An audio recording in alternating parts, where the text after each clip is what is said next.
Welcome to the Soul-Led Revolution with me, your host, Yolandi Boshoff.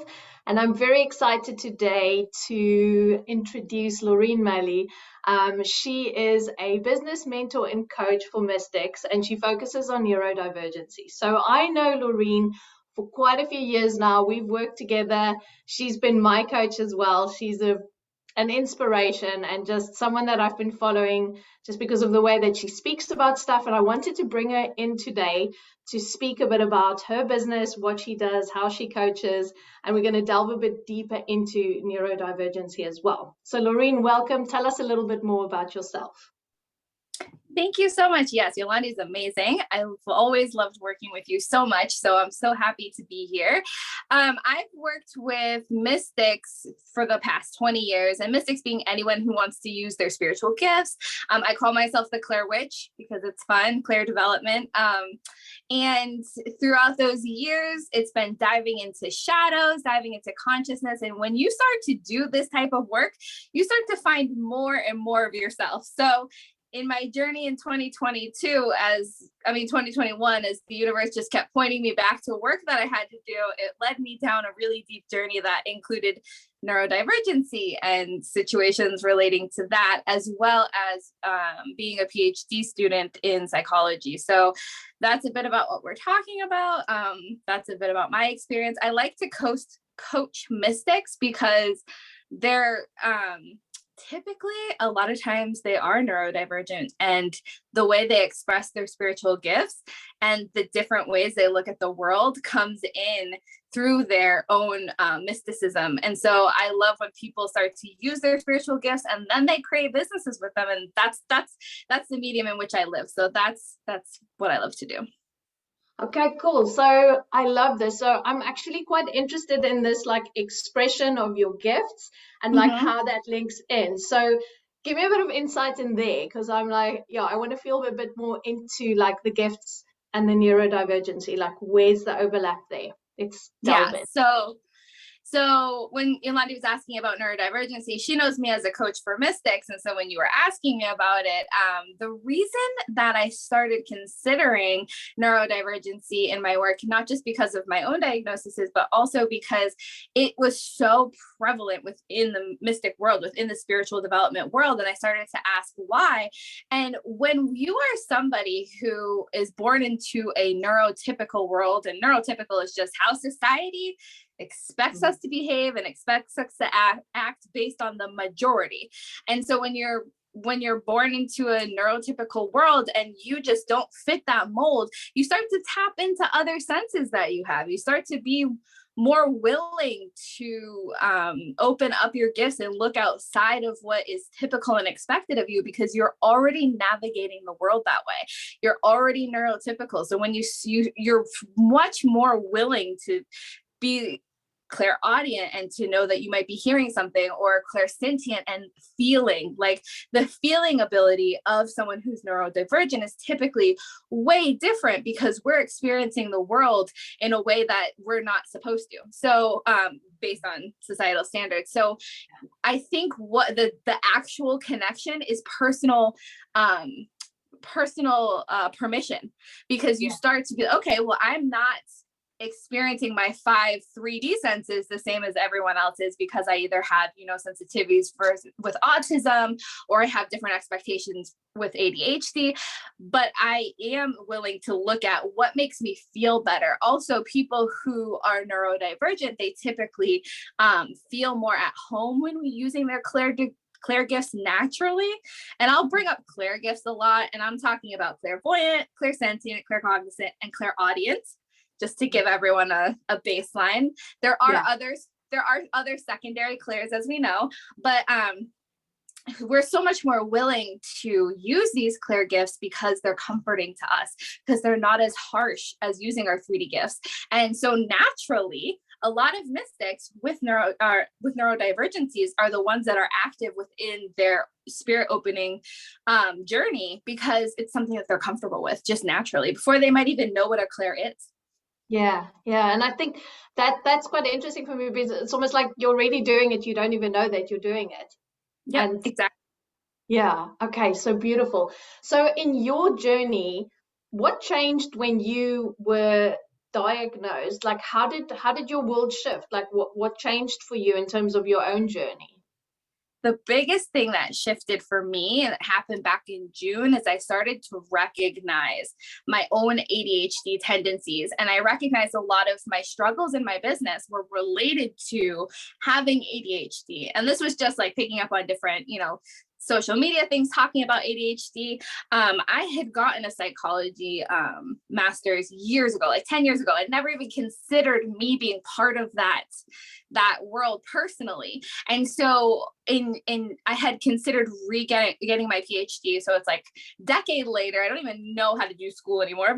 So in that consideration and taking classes and being around people who are in that neuro world, who are in the mind world, and then also reading things on social media, I kind of started clicking together. Definitely thought I had ADHD.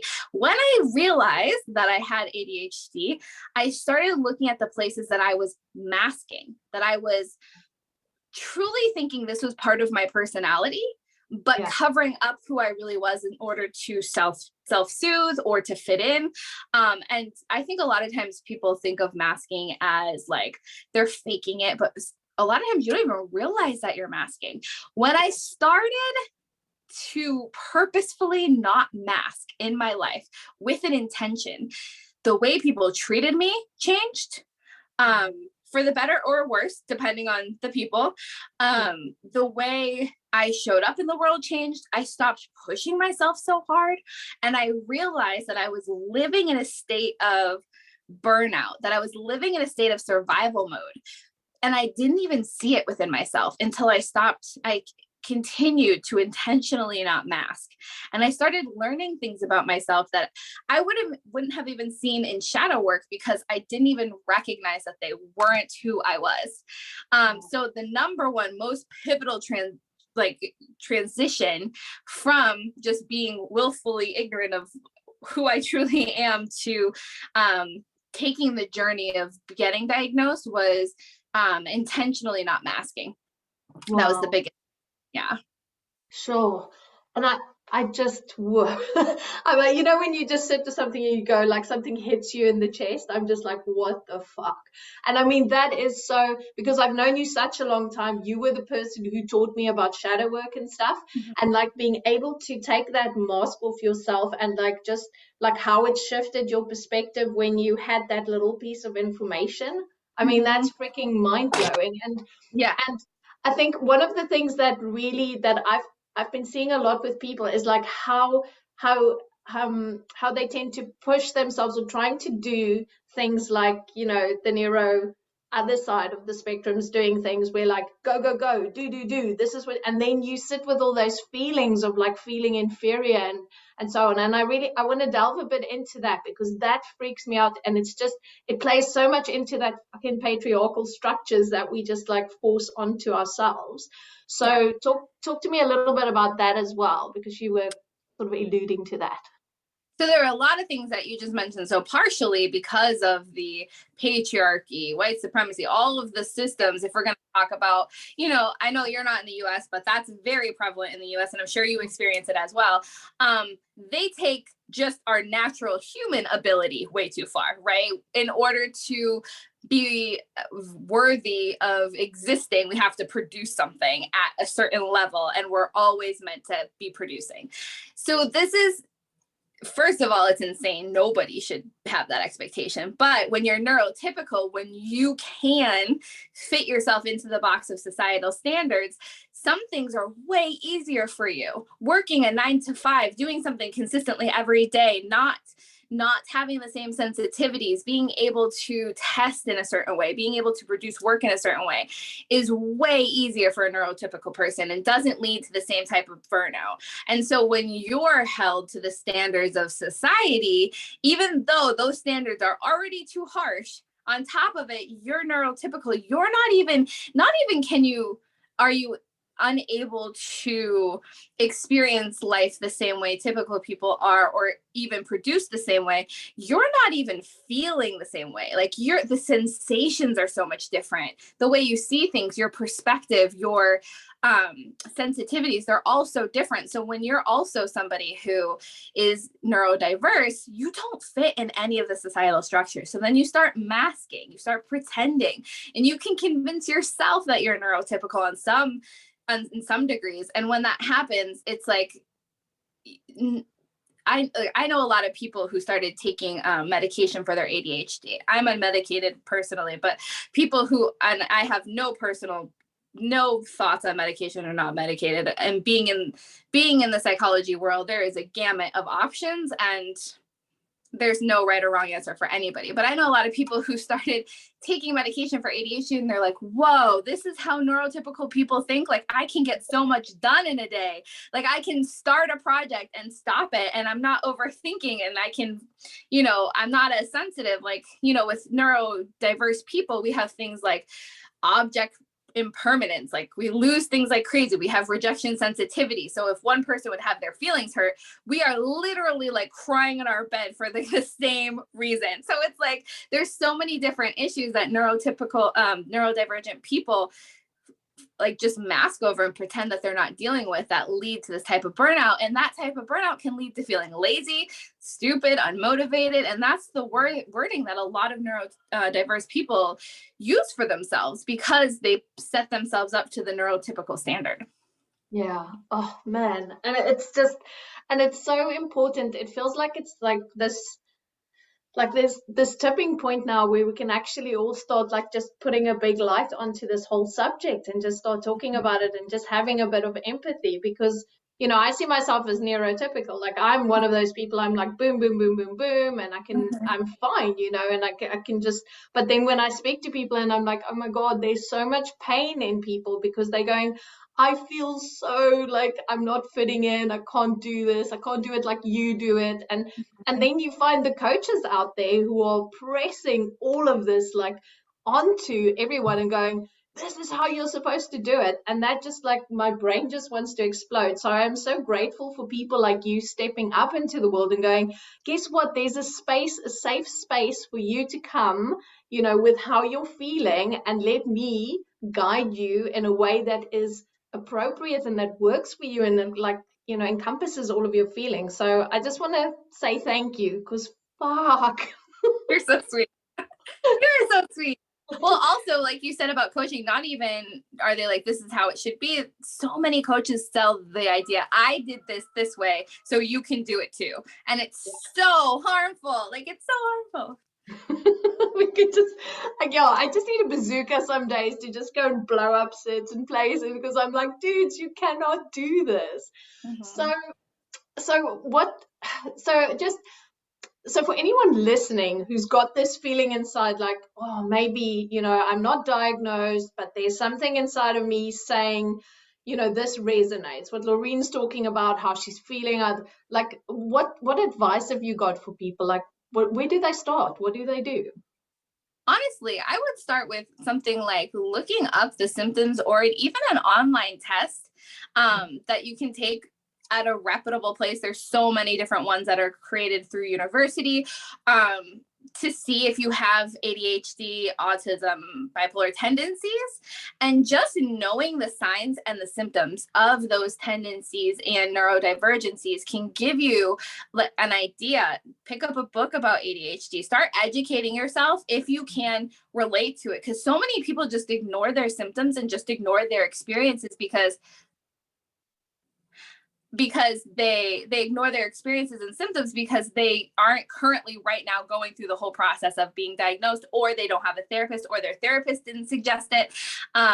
So they ignore it, and it's such a privileged view and opportunity to be able to diagnose yourself with these, to get a diagnosis with these things. Because one, it takes months. Two, it takes a lot of money, especially in the US with our healthcare system.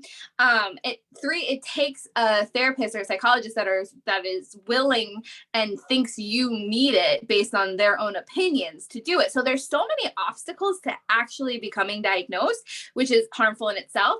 But don't wait on a diagnosis before you start looking into communities or information or symptoms or ways that you can help yourself. I think also just knowing that this is why you might be struggling is extremely helpful to people.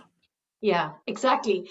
And I think that's the thing. It's just like, if you feel something is different, you need to act on that. You need to listen to that part of you, because pressing it down just feels like you're just going to create so much more harm in your own life. So I'm loving that you're just, like, give yourself permission to go look if you it's feel valid. Yeah. Yes, being undiagnosed is valid. Yes, exactly.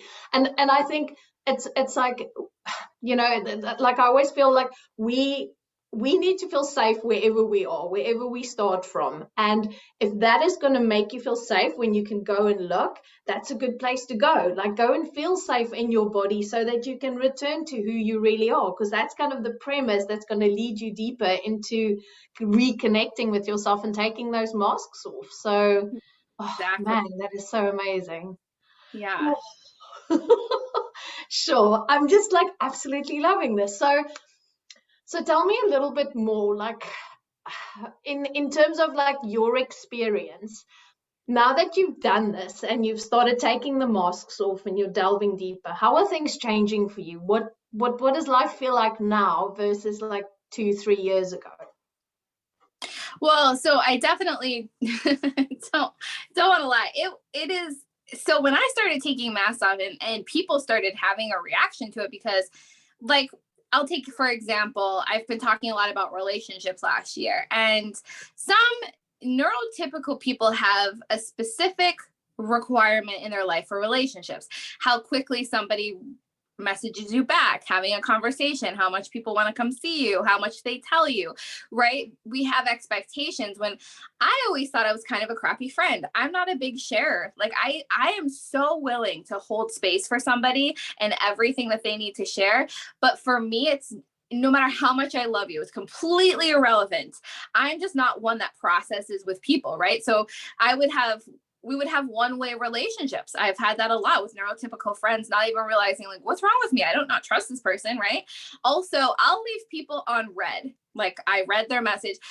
So many different reasons. I either thought I replied, I got anxious and didn't reply.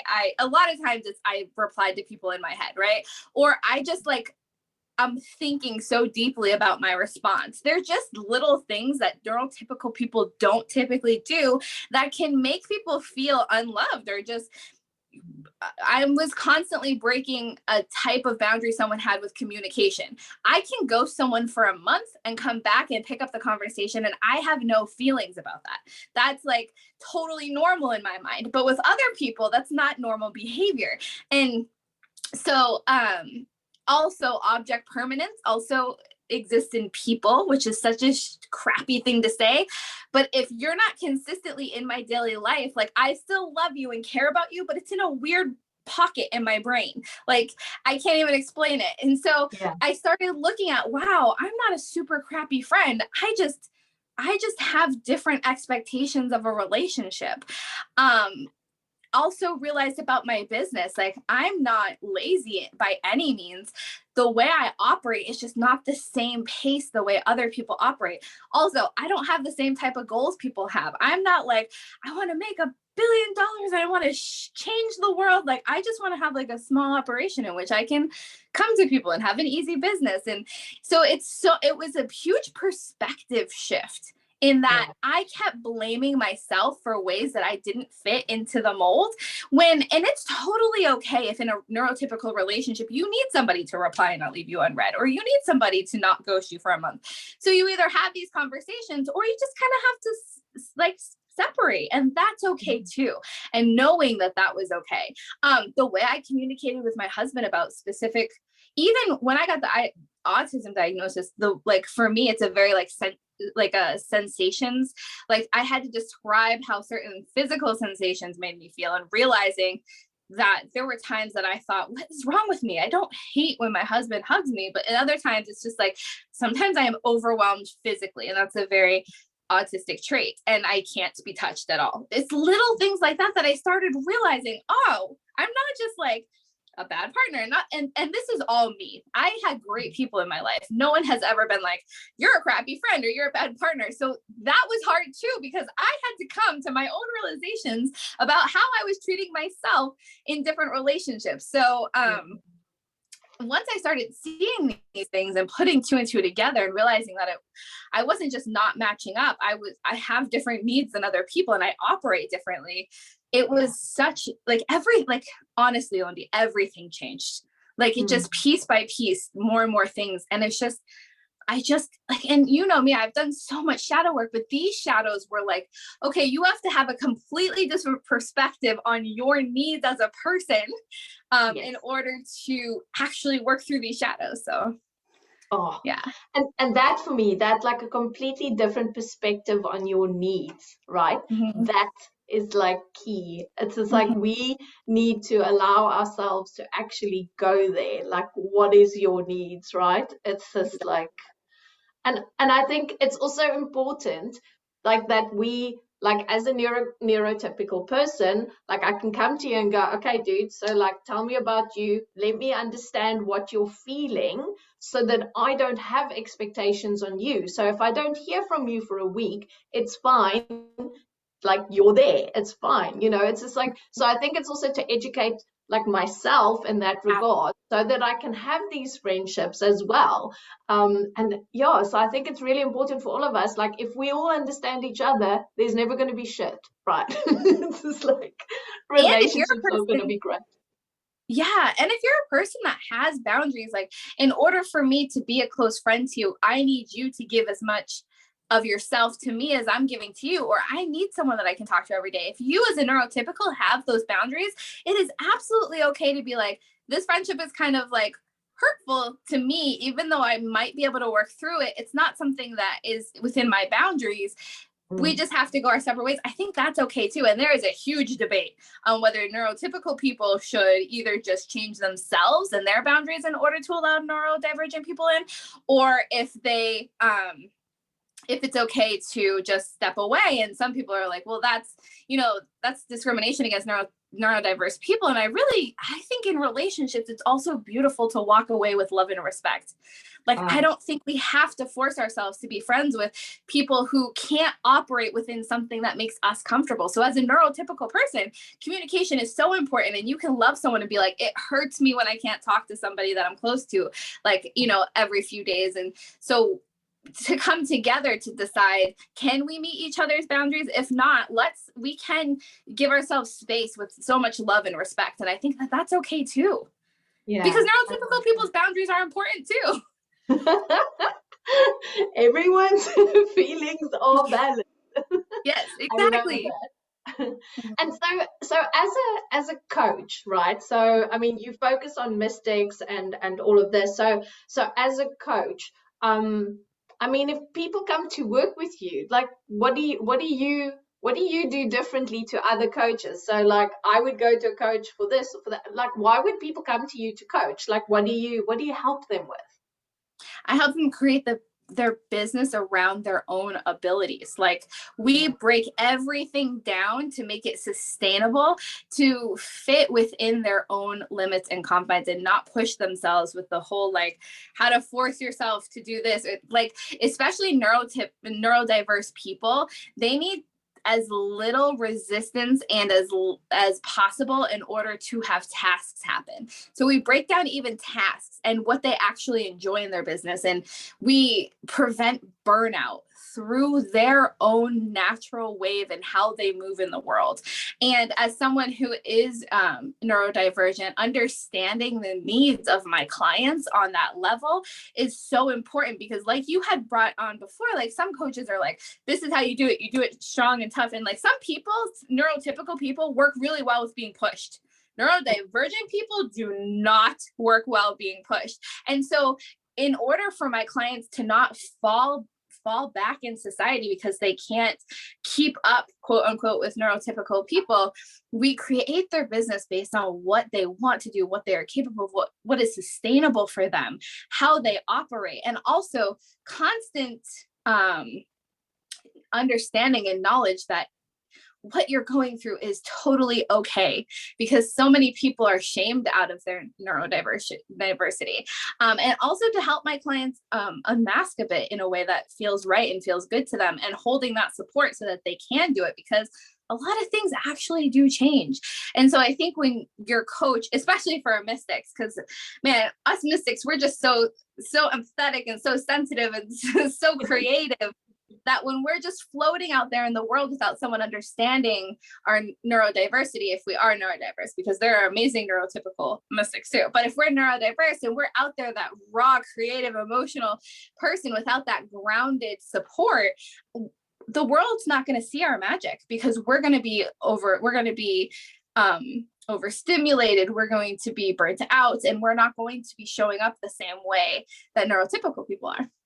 Yeah. Oh, and I mean, and that's the magic that we need in the world. And it's time that we learn how to bring that in now. And it's literally, and I mean, some of the things you're saying, I'm going, I wish like neurotypical coaches would fucking incorporate that in there as well. So. Yes, we all deserve that type of, because I also think like my mindset was always, oh, I don't deserve any extra help or anything in my life because I'm just a regular person, right? So I should just push and strive like everyone else. Like, first of all, that's not true. I was neurodiverse, but also no matter what your needs are, they should be met. They should be met. So yeah, totally. I agree. Exactly. And we just keep coming back to that. So I'm intrigued by this. So you are busy creating a book, writing a book, and doing it in a completely different way to what I've seen before. So I want you to tell us a little bit about the book. Tell us about this experience. So as someone who is listening right now and considering maybe I am ADHD. So I'm ADHD, and so it's really hard for me. I get all these ideas, but it's so hard to actually implement them and have a reason to complete big projects, because people with ADHD, like you talk about shiny object syndrome, we become obsessed with something for like 5 minutes and then find something new, right? But I've always wanted to write a book. I've always wanted to write a book about clair development, because I truly believe that the information we have about clair development in most places doesn't serve us very well. That talks about shadow work and consciousness. You know that I talk about those things, but that incorporates neurodiversity in there. And so for myself, I'm writing a book this year. I'm giving myself the goal of a whole year, and I'm sharing it with everybody during the whole process. I'm sharing segments, I'm sharing chapters, weekly, maybe bi-weekly if I start going quicker, to give people a raw look at the book and to follow along and even give feedback and be part of a community and building this book together. And I'm doing this by releasing it via email at least weekly. So people are and it's gonna be all over the place. Like when you sign up, you get a segment of the last chapter of the book. So it's gonna be all over the place, but it's also you getting a look at this really spiritually profound and neurodiverse book in segments throughout the year, and you can follow along the journey. And so you don't have to wait until 2023 to read my book. You can follow along and read with me. Oh, I love that. And that's I love the fact that you like incorporated again your needs into how to do this, because like writing a book is one, like I spent 4 months of my life writing my book, and it was all consuming and it took all of my energy, and I'm still recovering from it, right? And and I'm neurotypical, and I can I deal with shit like this all the time. This is how I operate. But I can just imagine, like you say, bright shiny thing. How do I do this? How do I? So I love the fact that you're doing this. So tell us a little bit more about why do you want to write the book? Like, what's one of the big things here that's going to be different in this one to any other one that we've read about, like clair development and all that type of stuff? Like, just a little bit of insight into that. Yeah, I love how you said that, you were all consumed for 4 months. I could never. My brain is just not capable. So I love that you brought that up. So So I have been teaching Claire development for many, many years. And whenever I start working with someone, they always ask, is there a book I can be reading that can help me through this process? I've read a few books on, I've read everything I can get my hands on, but the few that I've read are very definition and exercise based, right? It's like, this is what a Claire is. Try these exercises to see if you can open it. Honestly, okay, so when you talk about Claire's, I have such a strong opinion about this. You have to look at your shadows specifically in a way that's going to help you recognize your Claire's. You have to look at how you are spending time, either in the past or the future, or if you're present. If you start to look at your shadows around spirituality, if you start to look at your consciousness and where you are in your day-to-day activities, and you start to understand your senses, you naturally start to open up your Claire's with a little bit of information. I've never found a book that I wanted to give my clients to be able to dive into and start doing the work a little bit on their own, because they never made sense to me. Every time I've ever read a book on mediumship, it's never even considered the Claire's. It's such a weird disconnect. I think Claire development is greatly misunderstood. I think within the psychic world, it's looked at as something, like I said before, just a definition with an exercise. And it's a whole way to experience your etheric body, your energy body. And I think describing pieces of the energy body, describing how you can do specific shadow work on your own etheric energy, is going to help people just remove all the crap that's in the way of their spiritual gifts. Because you're already using your Clairs, like we said before. You're already super clairvoyant, super clairsentient, super clairaudient, and super clairvoyant. Nope, claircognizant. So you're already using these things, but it's the shadows and the expectations and the unconsciousness that's all flooding us with covering up those natural senses. So instead of being like, practice, just know what a Claire is and practice it, it's more like, not more of what we can add, not more work we can do, but how can we let go of some of this muck in order to see our natural brilliance, in order to see our like birth-given right to use our ability to communicate with spirit. Wow. So I've been saying I wanted to write this book for so long, but I knew I couldn't just sit down and write a book. And when I learned more about myself, this is why it's so important, and my own ADHD, I was like, oh, if I write, a few chapters a month and share them, and I have like feedback, and we're doing this as a community, and I have a goal that doesn't require me to just write the book, then I'll be able to finish it. Oh, and I love, and that's fucking brilliant. I mean, like, it's just like it's gonna be so fun. Yeah, exactly. And that's the other thing, right? There's going to be so much joy, and there'll be feedback, and people, I mean, and it's like that whole, like, give and take, and like, a connection, and it's just beautiful. So I absolutely love that. Okay, so I could speak to you for like 4 days straight, I think, but I'm gonna have to like look at the time now. So tell us a little bit more, if people do want to work with you, if they want to connect with you, how can they actually get hold of you? Where are you in the world for people to find you? So one platform I've been growing a lot has been TikTok. And also, if you think you might be ADHD, autistic, bipolar, neurodiverse, look on TikTok, because there's so many resources on there. Also today, actually, I'm opening up a new Instagram account called Claire.witch. So Claire, CLAIR.witch. I'm Claire Witch anywhere. If you put in Claire Witch on any of the social medias, you'll be able to find me. I'm opening that up today for people to be able to start following along in the whole process of the book. So I'm having a kind of dedicated ID to following along. So if you want to follow the book, I think the best thing would be to either follow me. You can look up Claire Witch on Facebook too. I'm always on Facebook, Laureen Malley. But if you want to follow along with the book and sign up for the email to get the segments and the chapters, you could also look on Instagram, Claire.witch. Okay, that's fantastic. So we are going to be posting the links for you to sign up for the book, so you can follow as well and see what's happening there. And then we'll put the details just in the links as well, so you can just follow Laureen on Instagram as well, and then go and look on TikTok as well. So that's fabulous. So, babe, thank you so much for coming on today. I feel like I could probably speak about this for another week with you. And I just, yeah, we're just opening up. Like, I just want people to go out and educate themselves. Now, I'm going to be educating myself as well. And I just want to really say thank you for taking the time to talk to us about this really important subject as well. So Thank you for inviting me. yeah. I always love talking to you, Yolandi. It's so fun.